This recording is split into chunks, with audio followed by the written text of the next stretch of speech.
किया और उन्होंने पार्टी कारकुनों और दीगर वफूद से मुलाकात की।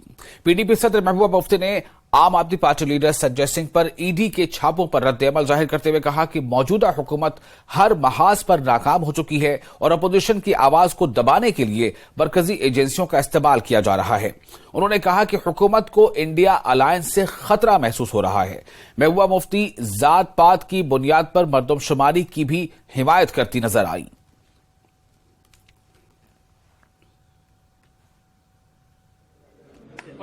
देखिए, जो सरकार है इस वक्त ये हर महाज पे फेल हो गई है। नौजवानों को रोजगार देने में महंगाई इतनी ज्यादा हो गई कि गरीब जो है इस वक्त जहर खाने की दातार पे पहुंचा हुआ है और हर तरफ हाहाकार मची हुई है।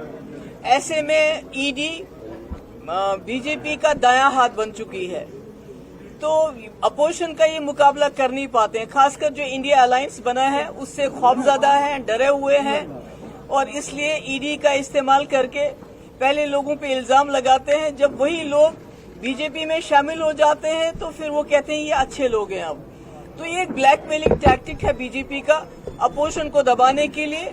अपनी नाकामियां, अपनी बेरोजगारी, अपनी महंगाई और जो मणिपुर से लेके उज्जैन तक 12 साल की बच्ची से लेके 80 साल की औरत हो, 40 दिन के बच्ची हो, उनका बलात्कार होता है। और बलात्कारी जैसे पहलवान बच्चियों के बलात्कारी इनके मेंबर पार्लियामेंट है। तो इन तमाम मुद्दों से ध्यान हटाने के लिए रेड्स मारे जाते हैं।